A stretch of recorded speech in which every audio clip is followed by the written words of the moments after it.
Two vengeful fathers team up to stop 7 friends from rebuilding her life. Somebody write this.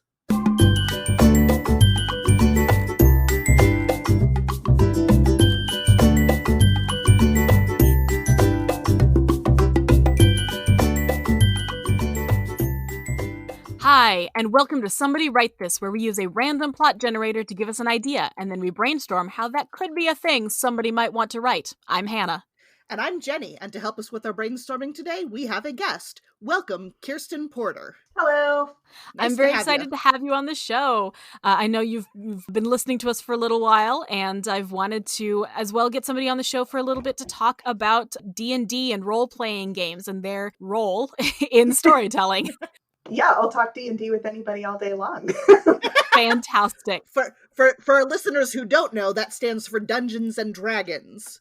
And it is a tabletop role-playing game where you pretend to be a character, and the outcomes of combat and other decisions are determined by the rolls of dice. It's that thing that the kids on Stranger Things used to solve mysteries. Yes.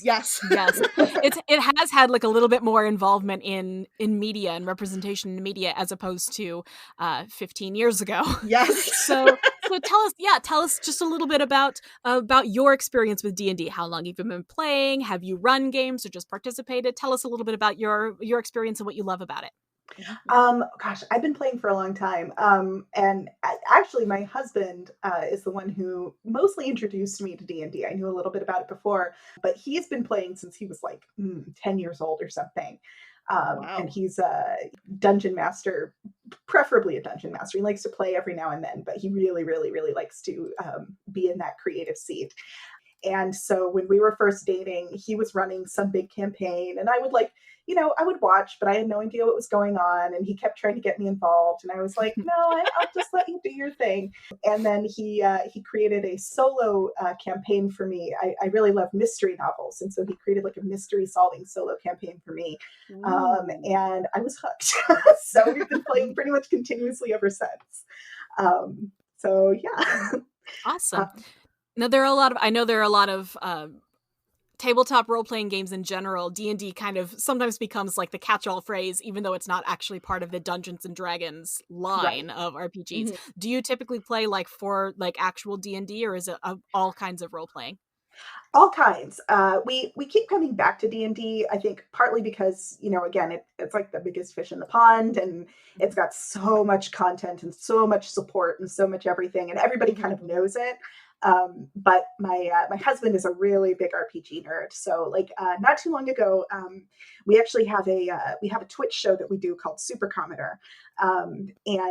So about maybe 6 months ago, we tested a new game called Blades in the Dark, which is very cool, where you kind of create like a little team of criminals, and you have to run heists. Ooh. So it's sort of in this steampunky setting. It's very much reminded me, like if you've played the, and now the name is going to escape me, but it's a very steampunk kind of waterfront setting, very dark and creepy. But then the flavor of it is very much like Ocean's 11, everybody has their own like little role in the team, and you all run heists. And so you have the guy who's the bruiser, and you have the guy who's the lock picker, and you have all of these, different. So it was a lot of fun. So we played that game for about 6 or 7 months before tragically all of our characters died. We got ourselves into a jam, and we were trying to get out.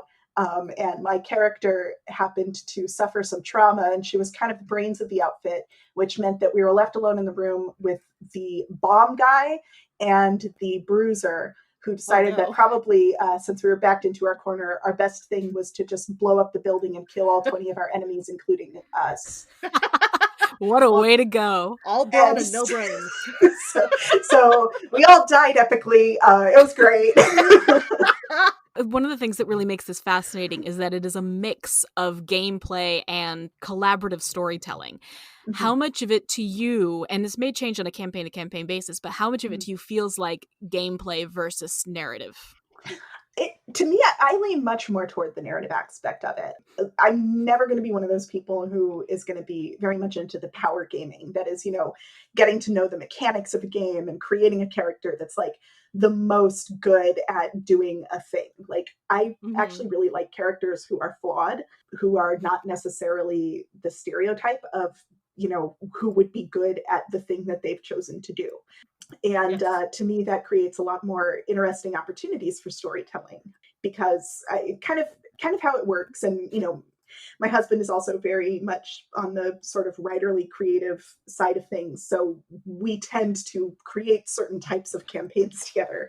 But very much what it feels like is kind of like he creates sort of a setting and a plot, but the characters are all kind of up in the air, other than minor characters. And so, my job as a player is to create like the coolest, most interesting character that I can.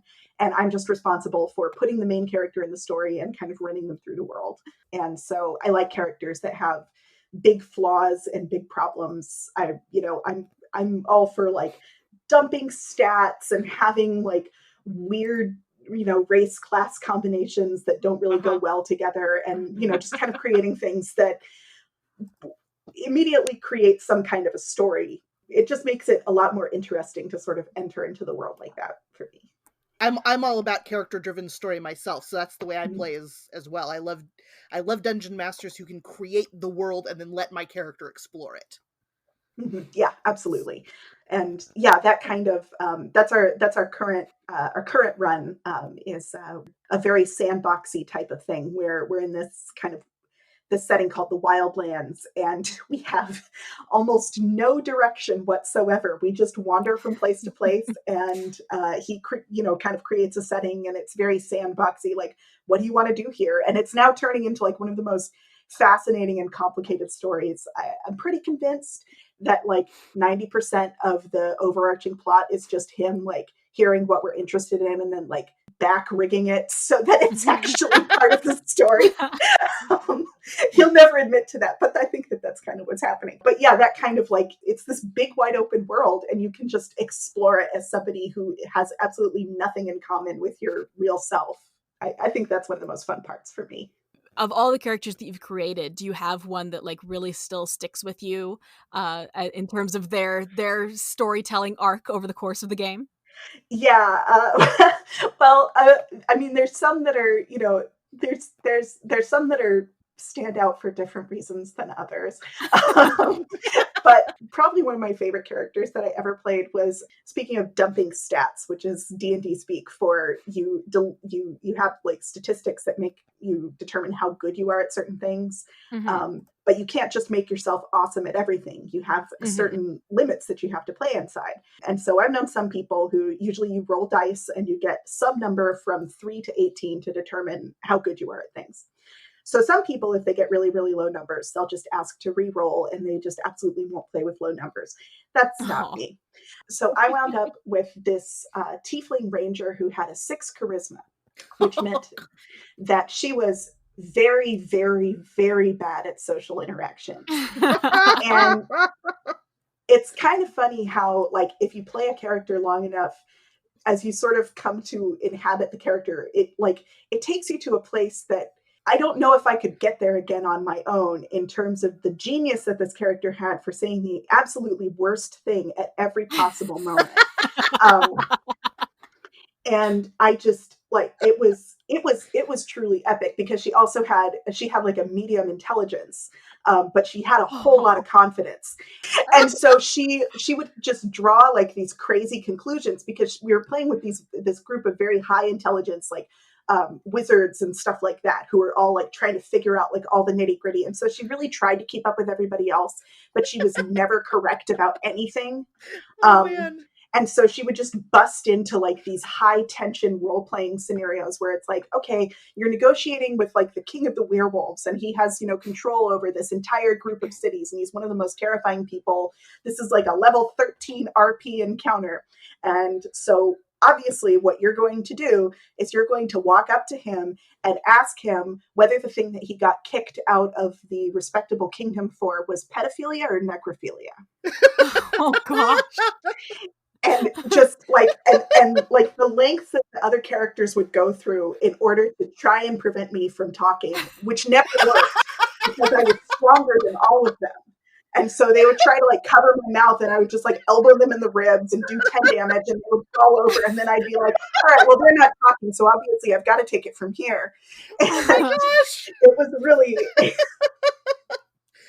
I yeah, come play with you? it was a lot of fun. That was probably one of my favorites. That is fantastic. Oh, Oh man. fantastic. Thank you so much for sharing some of that. I was think I'm glad that it's gaining more awareness and in the public eye, because it is such a very cool way of building a story, especially for people who may not think of themselves as storytellers, may not think of themselves as artistic like that, and giving them Yes. an avenue into that is so cool. It's one of my favorite things. That being said, we're going to jump into our plot. So, as a reminder, our plot synopsis is two vengeful fathers team up to stop 7 friends from rebuilding her life. Whose life? Okay. Well, all right. So the very first thing that I think of when I see 7 friends involved with some mystery woman is some kind of like weird dark retelling of Snow White, right? Right. That's where I went to. Yeah. Ooh. So like the two vengeful fathers, so like the 7 dwarves are like the bad guys in this scenario, right? And somehow like the 7 dwarves are like fake helping Snow White rebuild her life, but they're actually the villains. And so maybe like the Ooh, woodsman and the okay. king are teaming up or something. I don't know. Wow. No. No, I like it. So yeah, I went Snow White too, and in my thinking about it, I thought maybe like so my thinking is, the Snow White story ends. She runs off with her prince, but it turns out that that kind of speed relationship building is not always good or healthy, and so her stepmother's out of the way, but she doesn't have a prince to go home to either. So she's like trying to figure out how to do things on her own, and her friends are trying to help her. And then there are these two vengeful fathers. So we could either go the route where the dwarfs are the villains and the fathers are the good guys, or the fathers are the villains and the dwarves are the good guys. Or it could be something not Snow Whitey at all if we get off track there. So whose fathers are these? That's a very good question. Is one or both of them her fathers? I mean, because traditionally her dad would be dead, right? Like that's how Right. the stepmother For Snow gets away White, with yeah. But everything. maybe he wasn't dead. Maybe the stepmother like got rid of him, Yeah, like exiled him or locked him up in a basement or something. And that's maybe it's her father and then the father of the prince, and they want them to get back together. And so they don't oh, want the dwarves to give her independence and like help her. interesting. Maybe there's something that they get out of this if they team up together and get them married. And so they're both trying to they don't like that the dwarves are giving her agency to build her own life in the forest or elsewhere or whatever. That's so mean. Like, what possible reason could they have? Well, if it's the father of the prince and the father of Snow White, then it sounds like there could be a political element, the two Yeah. kingdoms Mhm. marrying. And there's vengeance. Like maybe is there a petty reason they want this to happen? Vengeance, that's interesting too, because again, like father, it implies that there has to be like there has to be like a subject of the vengeance or an Right. object of the vengeance, maybe. Yeah. um, Yeah. but yeah, so are they taking revenge on Snow White? Are they taking revenge on the dwarves? Or is there like some other outside force that they're trying to take revenge on by forcing this marriage?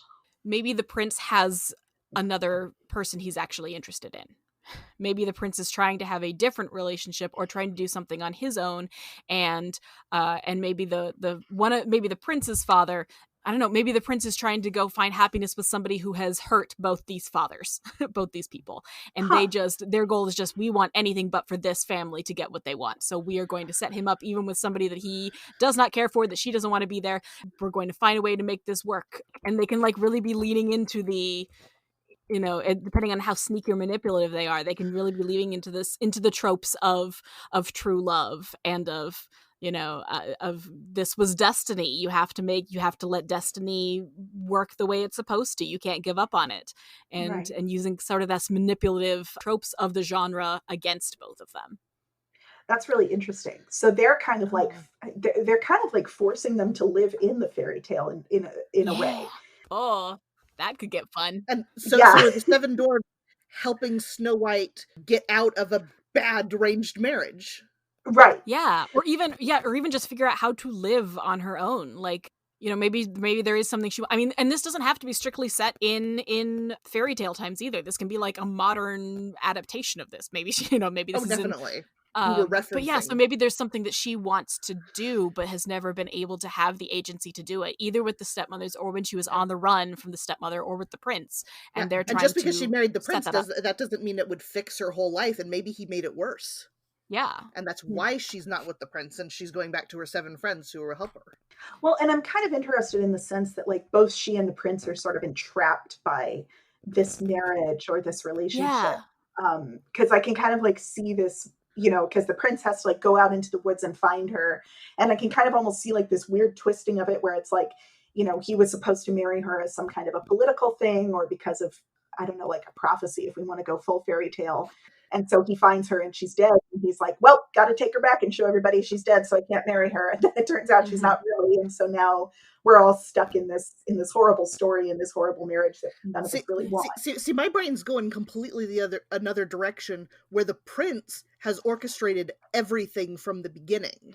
Oh, wow. Maybe. He wanted to marry Snow White. Like, I want her for my own reasons, and I always get what I want, which is why his father is like vengeful on his behalf. What if he orchestrated the stepmother to like drive Snow White into his arms, but he found the dwarves instead, and so he had to pretend to kill her to get her away, and then but she didn't like being with him, so she got away from him with the dwarves' help, and so now his father and her father, who he has rescued, and is trying to convince him that the dwarves were behind all of it. Wow. Ooh, that's complicated. I know. It is. But it makes sense that because the big question is like, why would Snow White's father want vengeance on her? Because right. But if it's actually vengeance against the dwarves, but he doesn't know that the prince and the prince's father are. Was Snow White's was his imprisonment somehow connected to Snow White? Like, did the stepmother like lock him up because she thought that he liked more Snow White more than he loved her? Maybe he's still angry and just wanting to take control back over her life that he lost when she was born. I think I'm leaning more toward the prince being less villainous, because I kind of because he's not even mentioned in this plot, which obviously because it wasn't Snow White, prince? But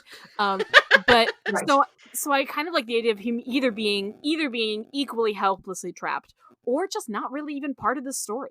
Maybe the father's just mad that she didn't marry him in the first place, and just instead of don't even really want her to get back together with him, they just want to like prove to her that she can't make it on her own, kind of thing. Maybe the father really loved the stepmother. Oh, maybe she imprisoned him in the mirror. Oh, let's go that That's direction. An interesting question. He's the mirror. He's the mirror. She turned him into the mirror. That's such a good idea. She traps her husband in a mirror so he can tell her how pretty she is every day. I love it. I love it. Oh, and maybe he's not out. Maybe he's still in the mirror because she hasn't been around to bring him out. So maybe he's trapped there. He's orchestrating this from there. Right, because he's still keeping track of his daughter, but he was like helplessly in love with his wife. Yeah. And now he knows that the dwarves are responsible for killing her. So he wants vengeance on that. So and then, of course, he would collude with the prince's father for help. Mm-hmm. Right.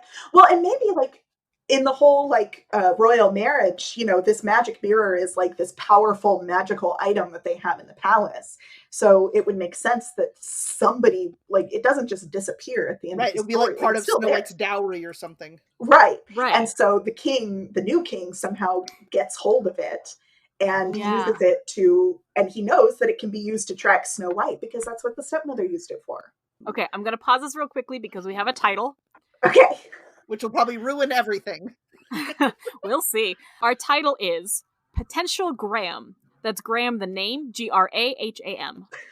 Potential Graham. So I don't know where to go with it. Is Graham the father in the mirror?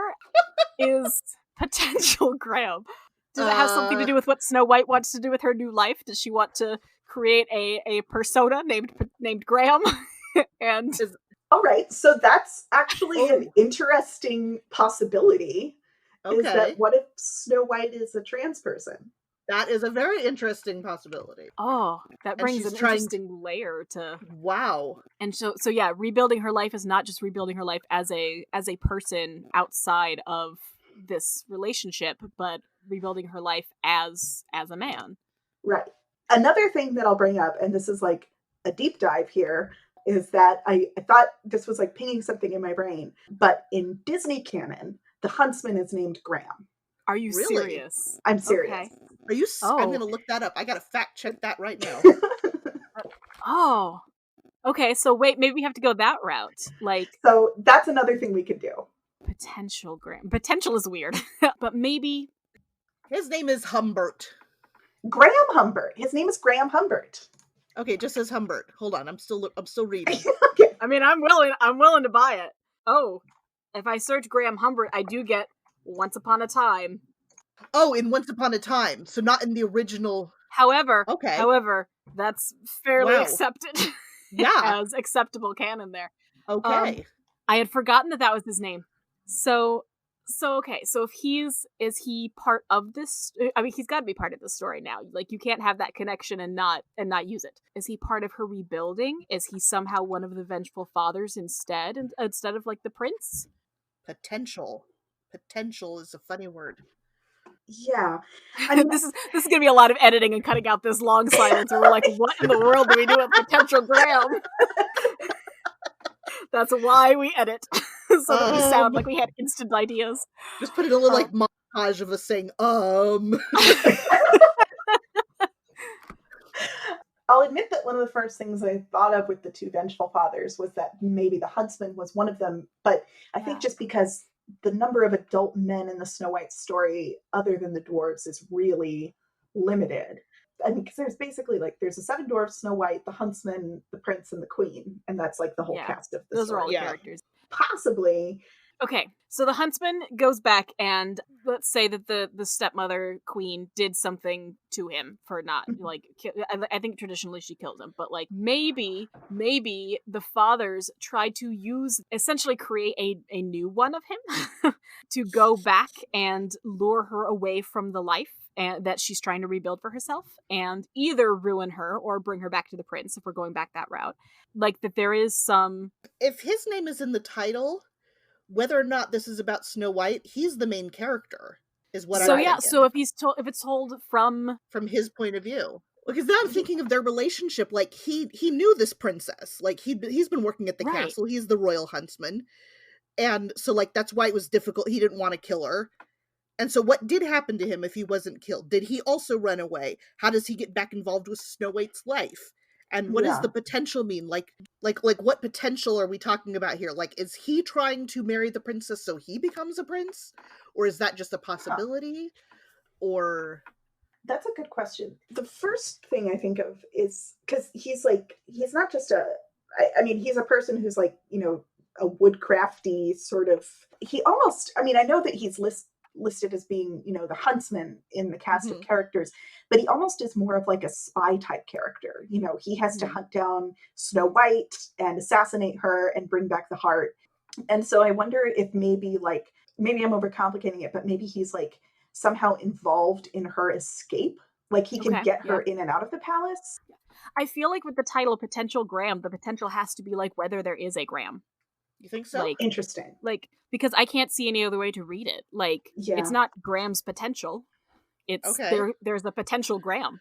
So then there could possibly be a Graham. is part of Snow White's rebuilding her life then searching for the man who rescued her?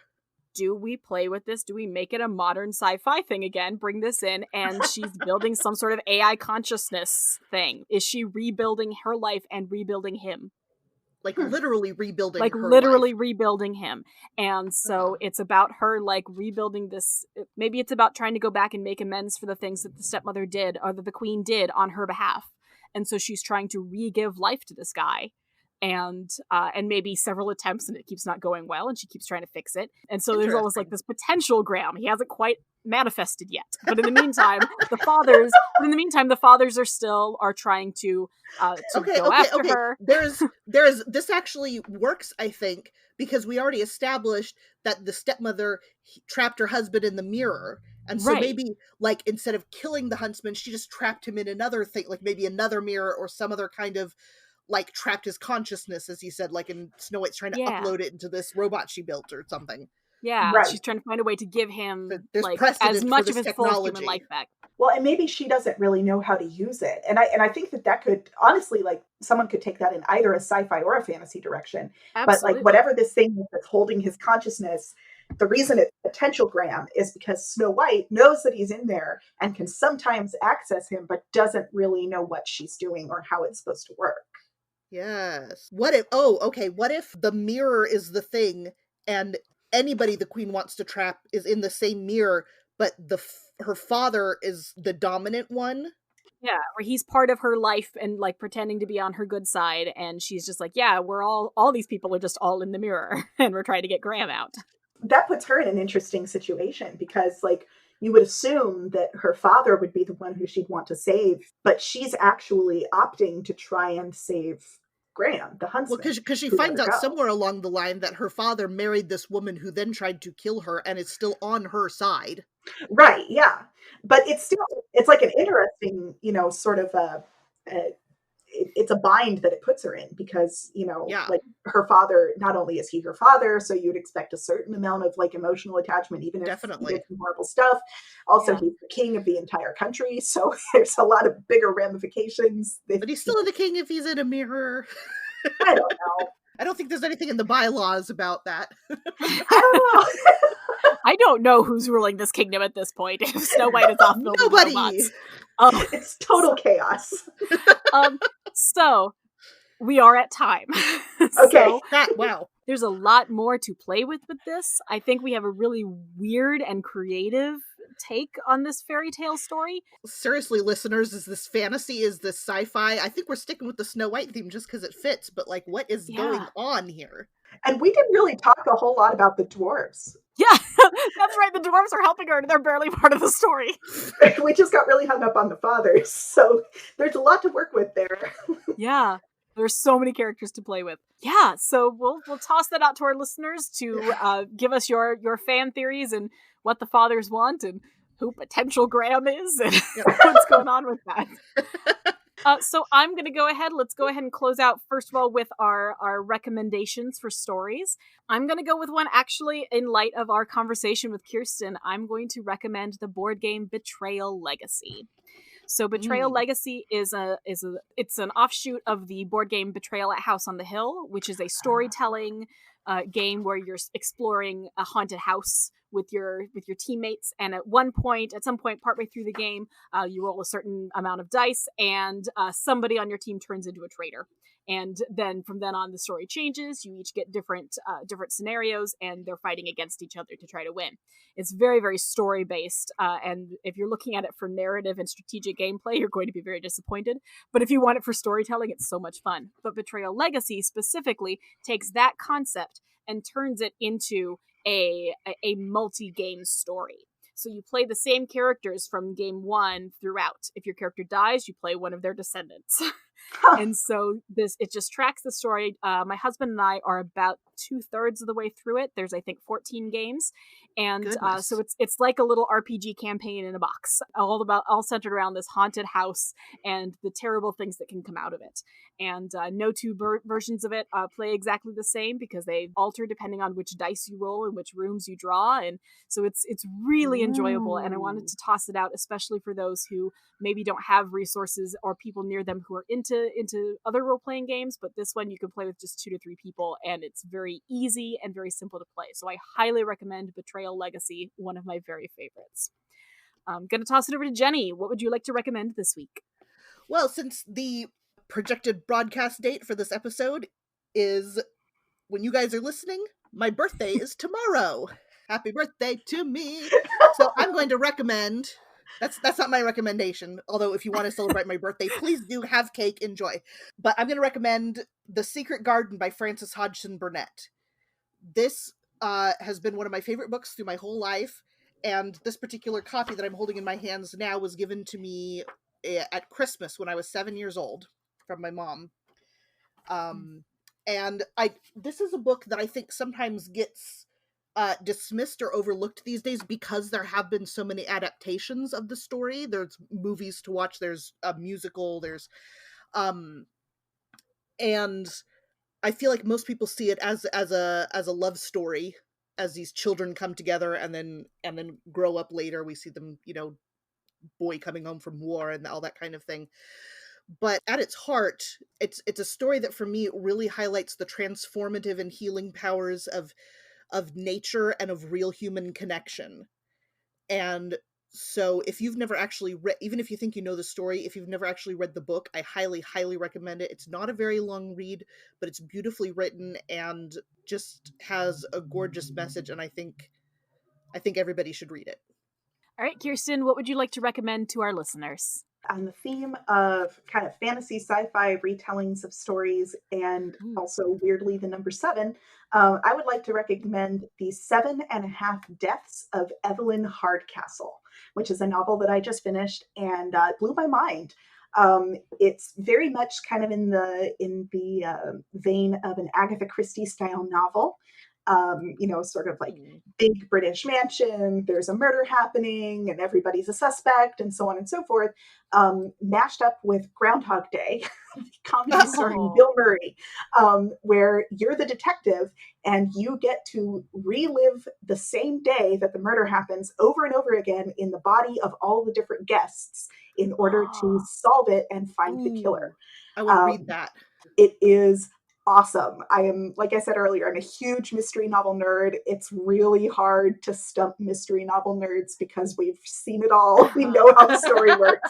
This one had me guessing up until the end. It's totally awesome. It's totally like, and I can't say enough good stuff about this book. So if you like mystery novels and or weird time travel fantasy stories, this will scratch both of those itches for you. Right. Highly recommended. It sounds fantastic. Definitely adding that to my list. Yes.